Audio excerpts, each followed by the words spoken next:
In the North American continent, along the east coast, from parts of Florida all the way up into Canada, lays a series of wetlands, ponds and other shallow bodies of water that form the home for one of the most incredible turtles ever, the North American spotted turtle. They are found in a wide range of ecosystems, each with their own unique charm, from the subtropical marshes of Florida to the temperate ponds of the Carolinas and onwards into the cooler reaches of the Northern States and Canada. On the other side of the Atlantic, I set out to recreate one of such ecosystems for my own turtle. Her name is Koa, more on her later. This entire project began in the summer of 2022. I had a very specific idea in mind that would require a custom-made tank.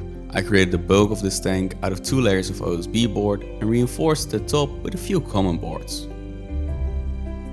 This created a lip that will perfectly hold a plane of glass. But before adding the glass, I sealed the inside of the tank with about 6 coats of liquid rubber. Using a ton of Aquarium safe silicone, the glass was secured into place, and as a finishing touch I added small trim boards to create a frame around the whole thing. Once everything dried, I made sure it could hold water and then proceeded to paint and stain the whole thing. The finished product measures 80 cm wide, 60 cm deep and 40 cm tall, which means this thing can hold roughly 200 liters of water. I then drilled a couple of holes and added bulkheads for filtration. I siliconed a few pieces of PVC board directly to the tank to create a land area. I ran a filter hose with a return piece from one of the bulkheads along the land area to the front of the tank. All of this was covered up using cork rounds, river rocks and secured into place using expanding foam. I used more cork rounds and river rocks to create a bridge of sorts to the other side of the tank. This is where the basking spot will be.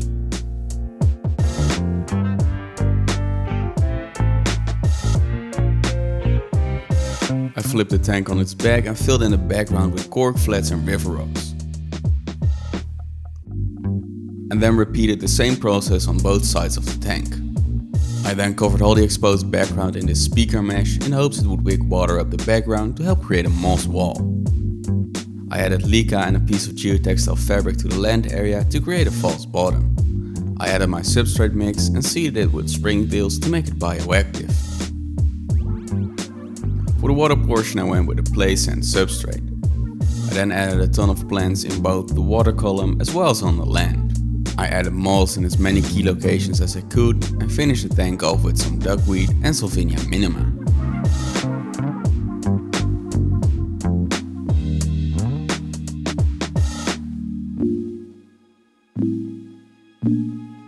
A few weeks later, the tank was ready for the turtle.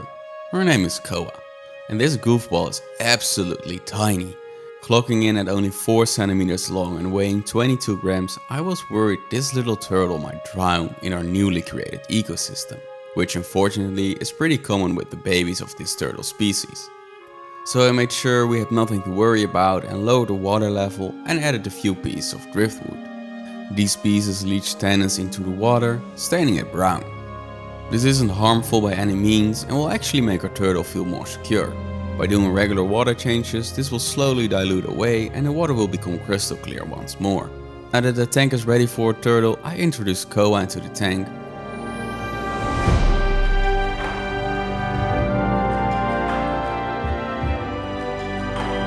For the first month or so, she was really shy, and I don't blame her. She's had a long journey to get here and needed some time to adjust to her new surroundings. Besides adding the turtle, I also introduced a couple of Amano shrimp to help keep the system clean. And although Koa definitely wants to eat them, she just isn't fast enough to catch them. On top of that, I keep her belly full and created a ton of nooks and crannies for the shrimp to hide away in. But even though I added shrimp, I still need to clean this tank weekly, which is actually a lot quicker and easier than you might think. I just brush away any algae using a toothbrush. No, this is not the same I use for my teeth. I promise.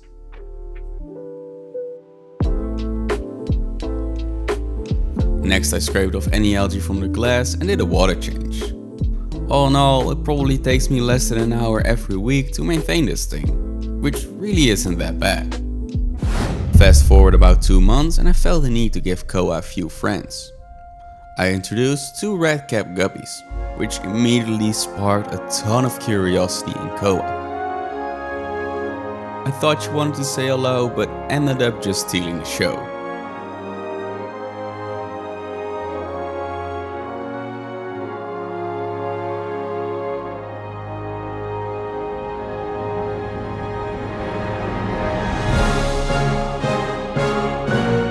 Once the fish have been temperature acclimated, I added them to the tank along with this little snail. This turned out to be a mistake as Koa immediately tried to eat them, so he had to be removed.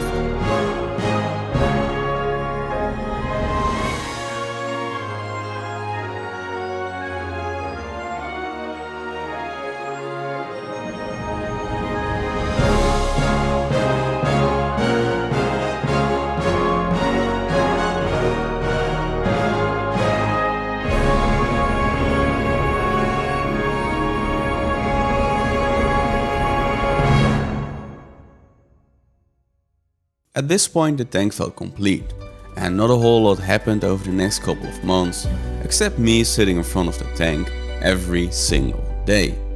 Until one day I sat down, took a good look at the tank and thought, I could do better.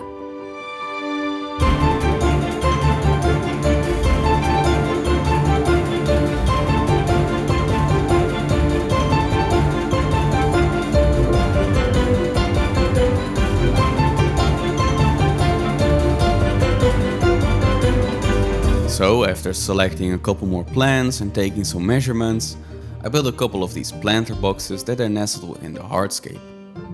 The fern really helped to create a more foresty vibe, but I wasn't happy with the tank just yet.